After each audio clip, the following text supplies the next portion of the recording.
Anti-Gearing. Friedrich Engels. Parte 2. Economia política. Capítulo 5. Teoria do valor. Há cerca de 100 anos, apareceu em Leipzig um livro que alcançou 31 edições até o começo do atual século, tendo sido distribuído e difundido nas cidades e aldeias pelas próprias autoridades, por pregadores e filântropos de toda a espécie, além de ser colocado em todas as escolas públicas do país como texto de leitura. O título deste livro era O Amigo da Criança, e tinha por autor um tal de Rousseau.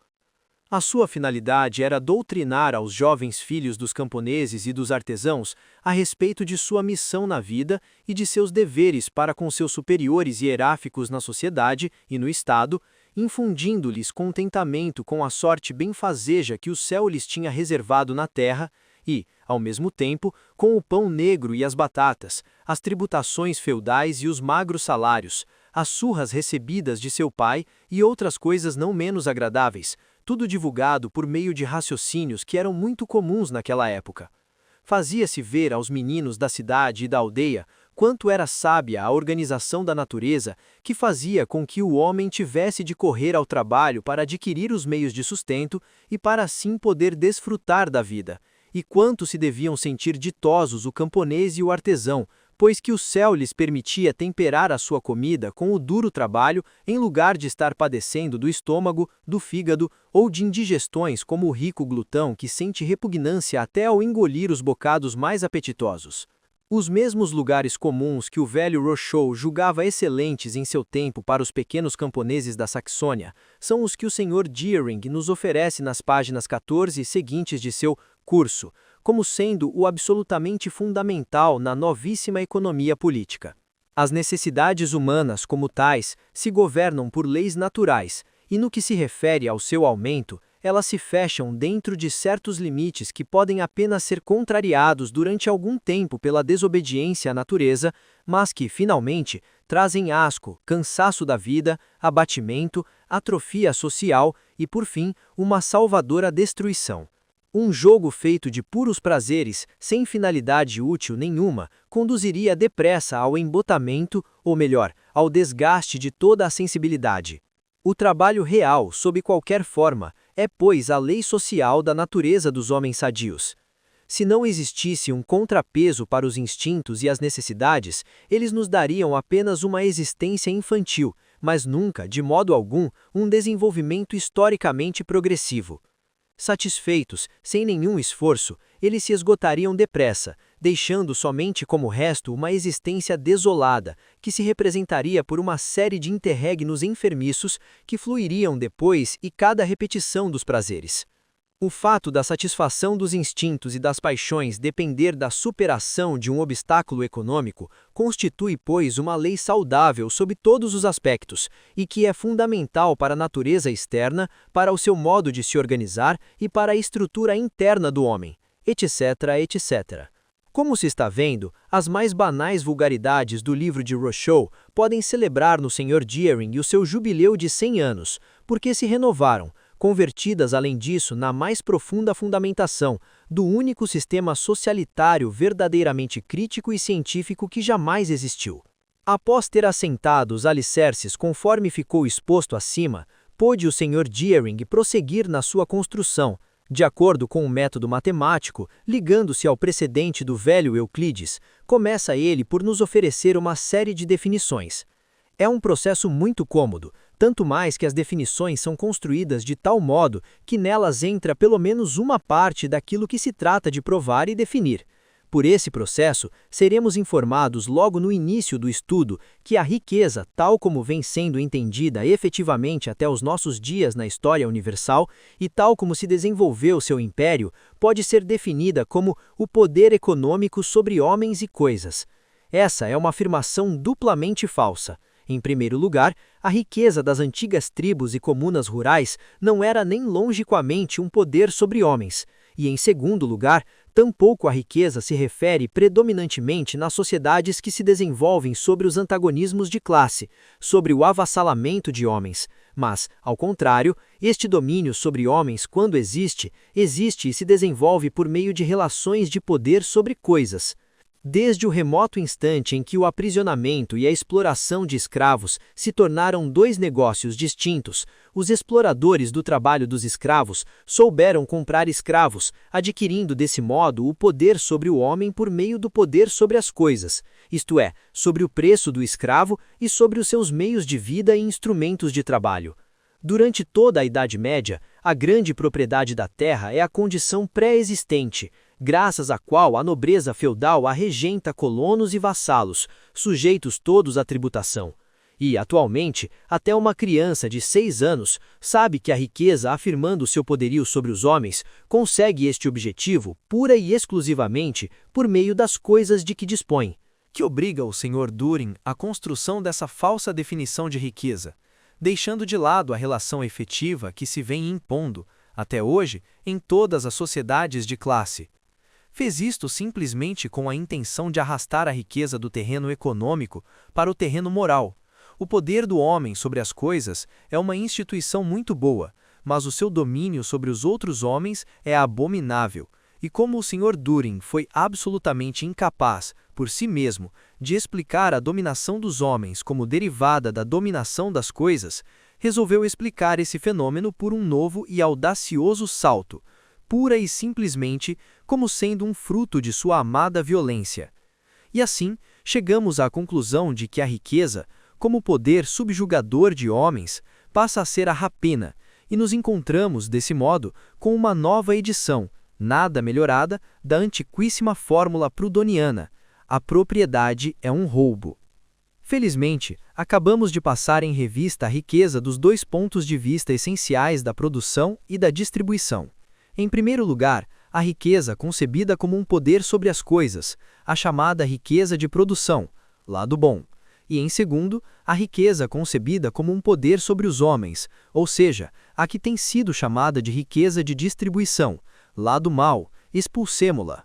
Esta classificação, aplicada às atuais condições, pode ser explicada do seguinte modo: o regime capitalista de produção é excelente e pode continuar existindo, mas o regime capitalista de distribuição não serve e deve ser abolido. Veja-se a que absurdo chegam os que se põem a escrever sobre economia sem ter a menor ideia da relação entre produção e distribuição. Depois de se definir a riqueza, tem-se a definição do valor. Valor é a cotização que as coisas e os serviços econômicos alcançam no comércio. Essa cotização corresponde ao preço ou a um qualquer nome de equivalente, como por exemplo ao salário. Ou, o que vem a ser a mesma coisa, o valor é o preço. Mas não queremos ser injustos com o Sr. Düring, e por isso vamos reproduzir o absurdo de sua definição, transcrevendo-a com a maior fidelidade, pelas suas próprias palavras. O valor são os preços, pois é o que ele diz na página 19, o valor e os preços que o exprimem em dinheiro, reconhecendo com isso, sem que ninguém o exija, que um mesmo valor pode corresponder a diferentes preços, e, portanto, segundo o que dissemos atrás, a diferentes valores. Se Hegel não estivesse morto, e bem morto, ao ler uma tal coisa ele se enforcaria. Não seria capaz de compreender, apesar de todas as suas teologias, essa espécie de valor que tem tantos valores diferentes como preços. É preciso ter-se, com efeito, a agudeza do Sr. Düring para expor uma nova e mais profunda fundamentação da economia, pela declaração de que entre o preço e o valor não existe maior diferença do que a do fato de que o primeiro se exprime em dinheiro, enquanto que o segundo não.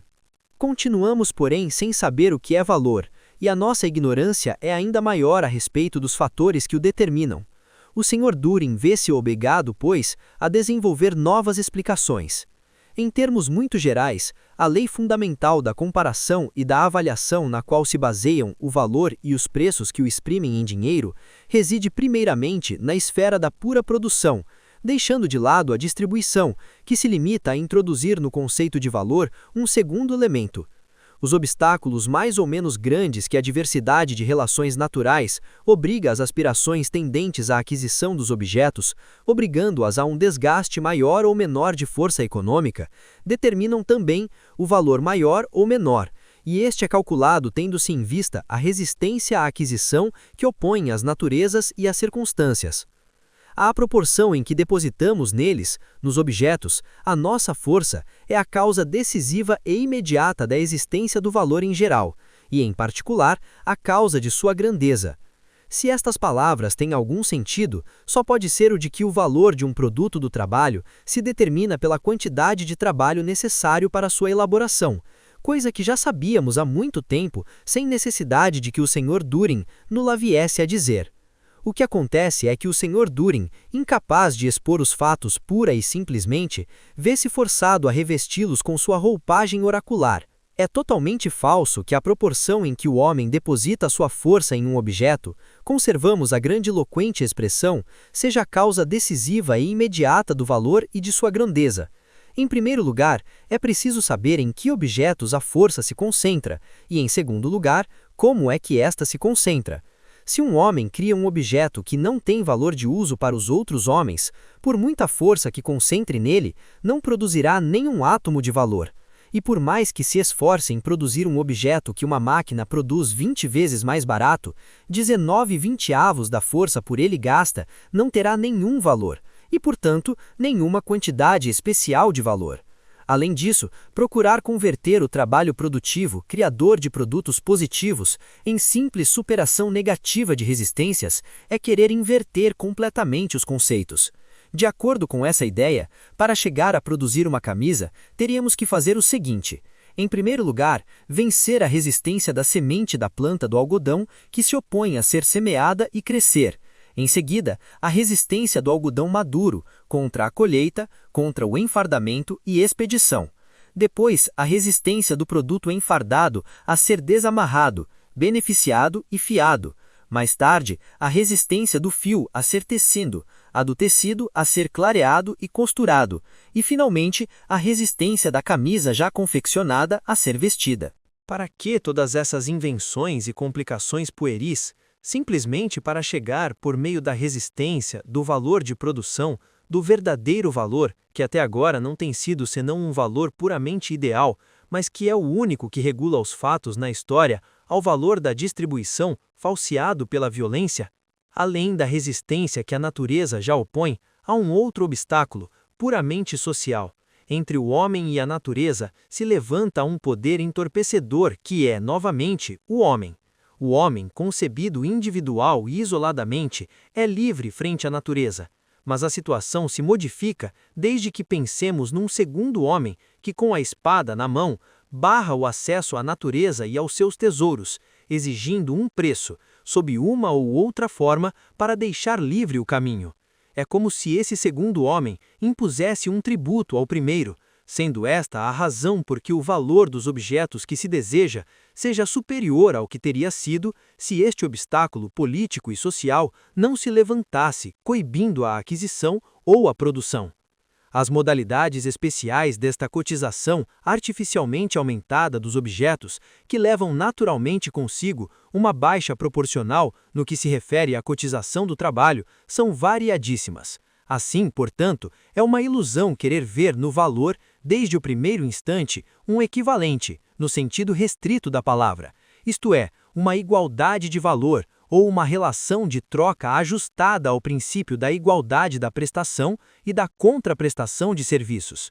Pelo contrário, a nota característica de uma teoria exata do valor é que a causa mais geral de avaliação que se concebe não coincide com a modalidade de cotização que tem a sua base na coação distributiva.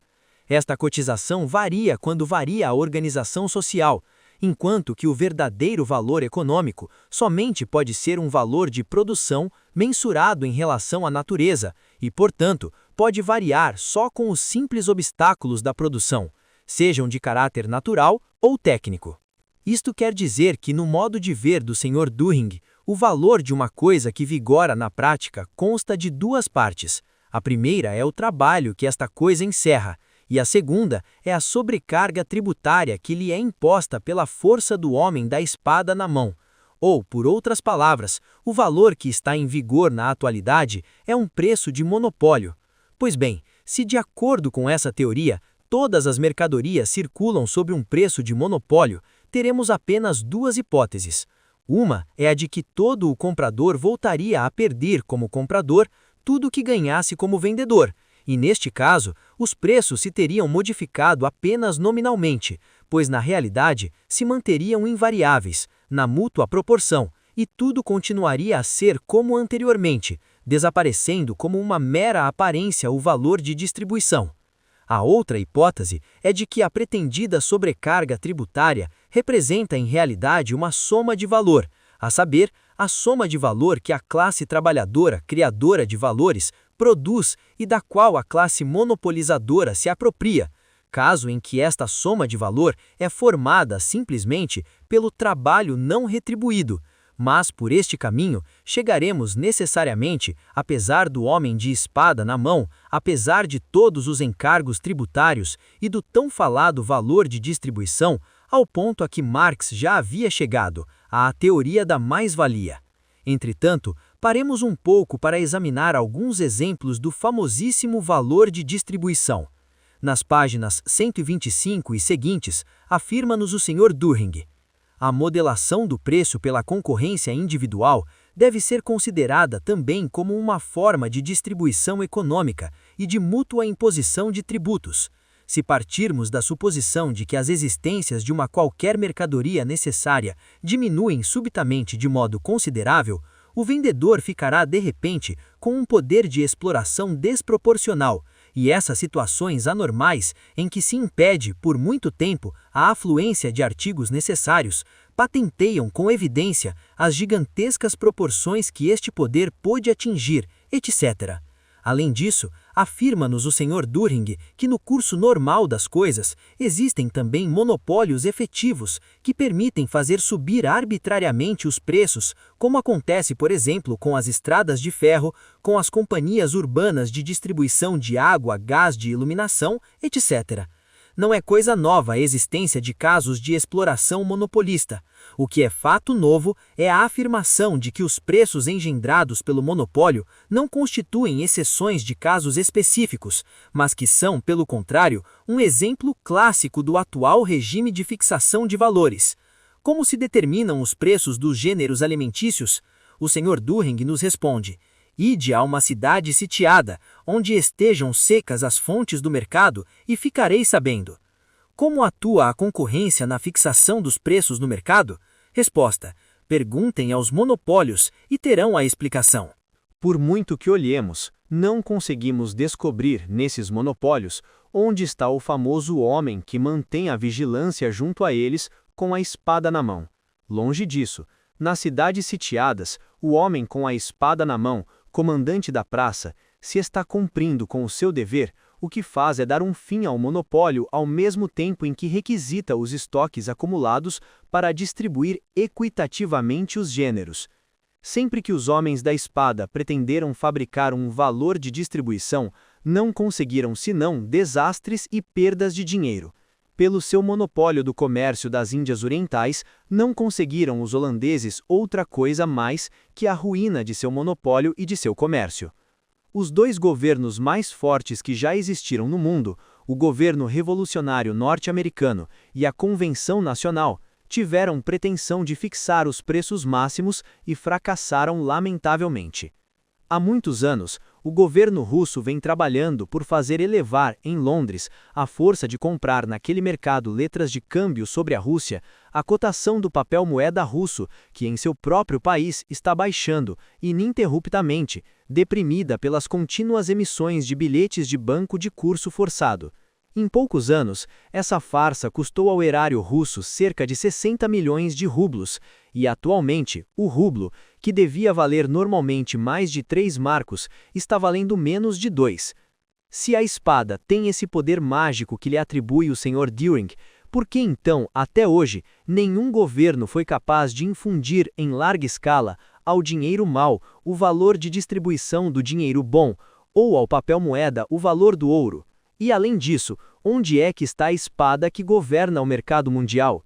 Existe, entretanto, outra forma de capital na qual o valor de distribuição torna possível a apropriação de prestações de serviços de outrem sem contraprestações, a renda possessória, ou seja, a renda da terra mais o lucro do capital.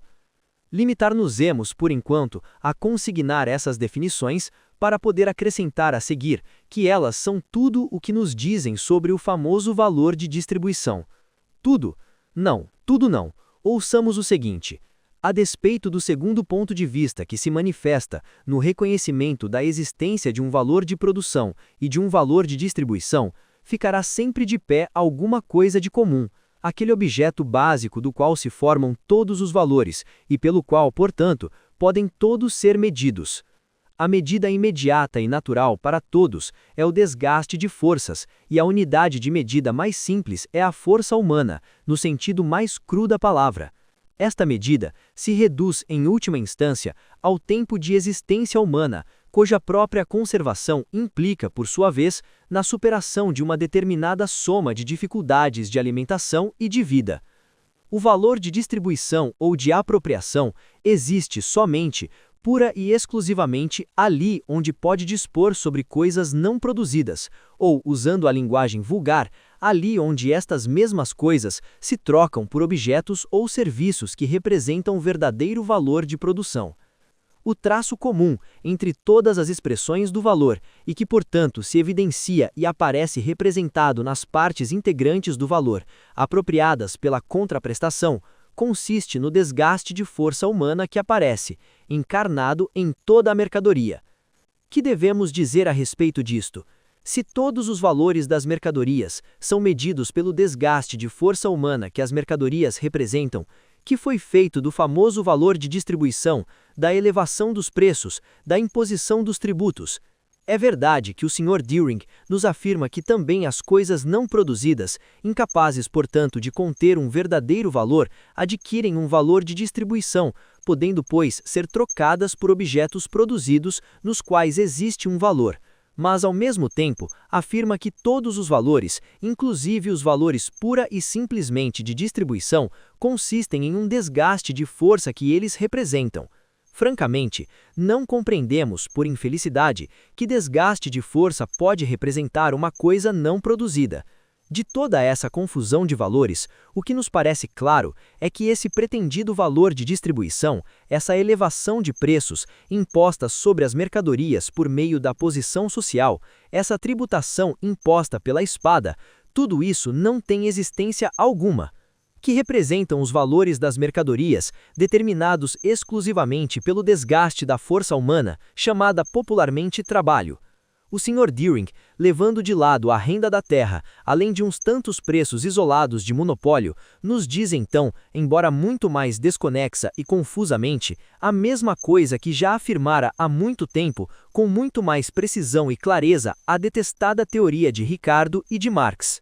Sim, ele afirma isso. E ao mesmo tempo, e de um só fôlego, afirma o contrário. Marx, partindo das investigações de Ricardo, diz o seguinte: o valor das mercadorias é determinado pelo trabalho geral, humano, socialmente necessário, nelas materializado, o qual, por sua vez, é medido pela sua duração. O trabalho é a medida de todos os valores, mas não possui valor algum. O Sr. Düring, depois de ter exposto à sua moda, extravagantemente, que o trabalho é a medida do valor, acrescenta: o trabalho se resume no tempo de existência e a sua própria conservação representa, por seu lado, a superação de uma determinada soma de dificuldades de alimentação e de vida. Passemos por alto sobre esta confusão, nascida do puro anseio de originalidade, que o Sr. Düring cria entre o que é tempo de trabalho, a única coisa que nos interessa neste momento, e o que é tempo de existência, que não sabemos o que tenha sido alguma vez até o dia de hoje, fonte ou medida de valores. Deixemos de lado também essa falsa aparência socialitária com que pretende nos envolver, ao falar da própria conservação desse tempo de existência. Enquanto o mundo for mundo, toda pessoa que quiser se sustentar a si mesmo terá que fazê-lo consumindo, também por si mesma, os seus meios de vida. Demos por suposto que o Sr. Düring se havia expressado em termos econômicos e precisos, e que a sua afirmação acima transcrita se resume no seguinte: o valor de uma mercadoria é determinado pelo tempo de trabalho que representa, e o valor desse tempo de trabalho é representado pelos meios de vida necessários para sustentar, durante esse período, o operário, o que, aplicada à sociedade atual, quer dizer que o valor de uma mercadoria se determina pelo salário que nela está encerrado. Terminamos desse modo por descobrir o que, Real e verdadeiramente quer o Sr. Düring dizer: o valor de uma mercadoria se determina, para dizer em termos econômicos vulgares, pelo custo de produção.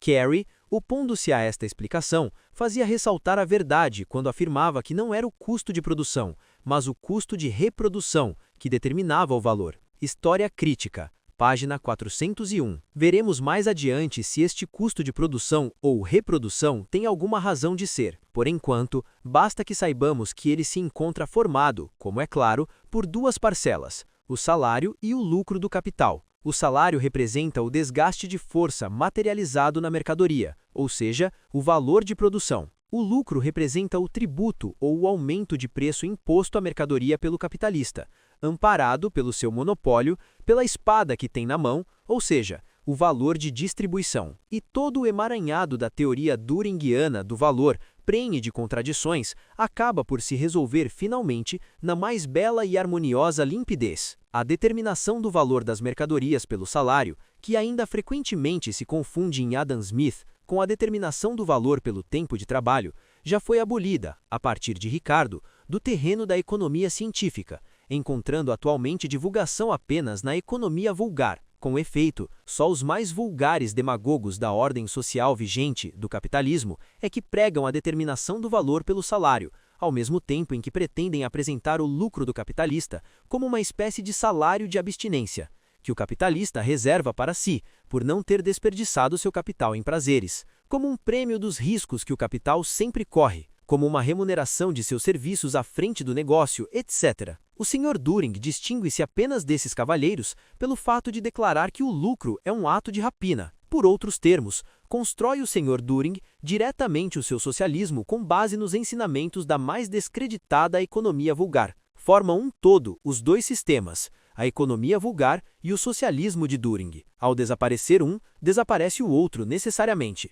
É evidente que o que produz um operário e o que ele custa são duas coisas tão diferentes como são o que produz e o que custa uma máquina. O valor que cria um operário numa jornada de trabalho de 12 horas não tem nada em comum com o valor dos gêneros que ele consome durante essa jornada de trabalho e nos intervalos e horas de descanso de cada dia. Nestes meios de vida que consome, poderá estar encerrado um tempo de trabalho equivalente a 3, a 4 ou a 7 horas, segundo o grau de desenvolvimento a que tenha chegado o rendimento do trabalho. Suponhamos que para a produção desses gêneros tenham sido necessárias 7 horas de trabalho. A teoria do valor, formulada pela economia vulgar e aceita por Düring, terá que concordar que o produto de 12 horas de trabalho tem o valor do produto de 7 horas, ou seja, que 12 horas são a mesma coisa que 7 horas, ou ainda, que 12 igual a 7. Para que a coisa fique ainda mais clara, um operário agrícola, quaisquer que sejam as condições sociais em que trabalhe, produz uma quantidade de trigo de 20 hectolitros por ano.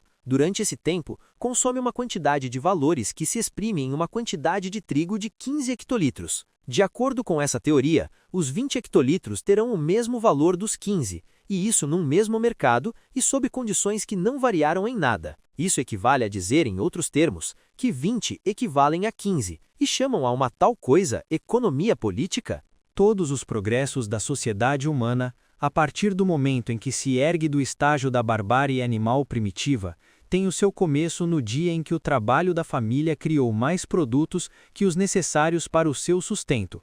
Portanto, quando uma parte do trabalho pode ser invertida, não apenas na produção de simples meios de vida, mas em criar meios de produção.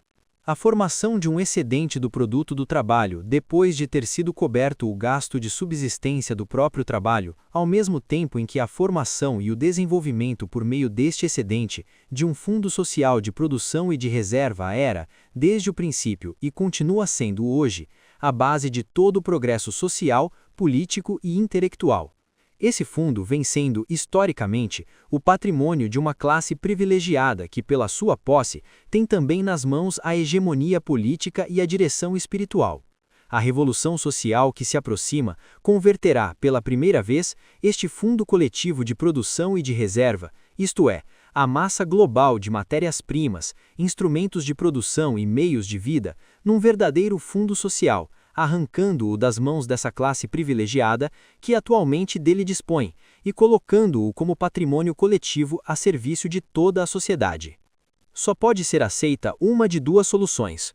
Ou o valor das mercadorias se determina pelo custo de manutenção do trabalho necessário para produzir estas mercadorias, o que equivale a dizer, na atual sociedade, que se determina pelo salário. Neste caso, cada operário recebe, com o seu salário, o valor do produto de seu trabalho e não haverá nenhuma possibilidade de que a classe dos operários assalariados seja explorada pela classe dos capitalistas. Suponhamos que o custo de manutenção de um operário seja expresso, numa sociedade determinada, pela soma de 3 marcos. De acordo com este custo, e baseando-nos na teoria dos economistas vulgares que acabamos de expor, o produto diário do operário terá o valor de 3 marcos. Admitamos agora que o capitalista para o qual trabalha esse operário acrescente a esse produto um lucro, um tributo de 1 marco, vendendo-o por 4 marcos. A mesma coisa farão todos os capitalistas. Mas então, o operário não poderá continuar a se manter com 3 marcos, mas precisará de 4. E como se supõe que as demais circunstâncias que influem no fenômeno permanecem invariáveis, continuará sendo o mesmo o salário expresso em meios de vida, mas o salário expresso em dinheiro terá necessariamente que aumentar, e aumentará concretamente de 3 para 4 marcos diários, pois que os capitalistas se verão obrigados a devolver à classe trabalhadora, sob a forma de salários, aquilo que lhe arrancaram sob a forma de lucro. Continuamos exatamente no mesmo ponto em que estávamos. Se o salário determina um valor, é impossível conceber que o operário seja explorado pelo capitalista. Não será também possível formar-se um excedente de produtos, pois os operários, de acordo com o que pressupomos inicialmente, consumirão exatamente a mesma quantidade de valor que eles mesmos produziram. E como os capitalistas não produzem valor algum, não se pode calcular nem mesmo do que poderão eles viver. Se existe, apesar de tudo, um excedente de produção sobre o consumo, se existe um excedente de produção e de reserva, e de fato existe nas mãos dos capitalistas, não nos resta mais que uma explicação. Os operários se limitam a consumir para a sua própria manutenção o valor das mercadorias, deixando aos capitalistas a tarefa de explorar essas mercadorias. Mas ainda existe outra solução.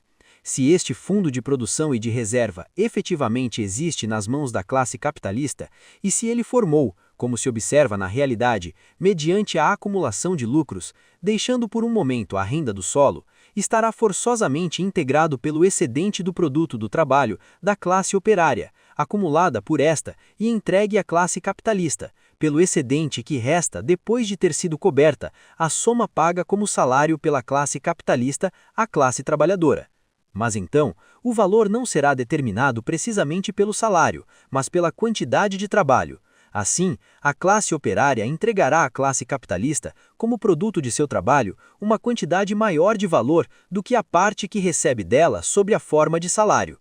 E o lucro do capital, da mesma forma que as demais formas de apropriação do produto do trabalho alheio, não retribuído, terá sua explicação como parte integrante dessa mais-valia. Nada mais é que uma descoberta de Marx. Diremos de passagem que em todo o curso da economia não existe nenhuma referência à grande descoberta que Ricardo, marcando época, dá início à sua obra capital, que é a seguinte: o valor de uma mercadoria depende da quantidade de trabalho necessária para sua produção, e não da remuneração mais alta ou mais baixa que é estabelecida para esse trabalho. Na história crítica, abre-se-lhe uma pequena cova, enterrando-o com estas palavras sacramentais. Não se vê, isto é, Ricardo, que a menor ou maior proporção em que o salário pode ser um indício das necessidades da vida, tem que se relacionar necessariamente com uma modalidade diferente no que se refere às relações de valor. Esta frase tem a vantagem de fazer com que o leitor possa pensar o que lhe aprouver, ou então, o que é mais seguro, não pensar nada. Pelo que dissemos, o leitor agora pode escolher entre as 5 classes de valor que nos são servidas pelo Sr. Düring numa bandeja a que mais lhe agradar: o valor de produção, que tem a sua fonte na natureza, ou o valor de distribuição, criado pela maldade dos homens e que se caracteriza pela particularidade de ser medida pelo desgaste de força que não representa. Ou então, o valor que se mede pelo tempo de trabalho, o valor que se mede pelo custo de reprodução e, por fim, o valor que se mede pelo salário. Como se vê, há o que escolher. A coleção não pode ser mais completa, assim como é completa a confusão, e para a sobremesa podemos exclamar como faz o próprio Düring: A teoria do valor é a pedra de toque pela qual se aprecia a solidez dos sistemas econômicos.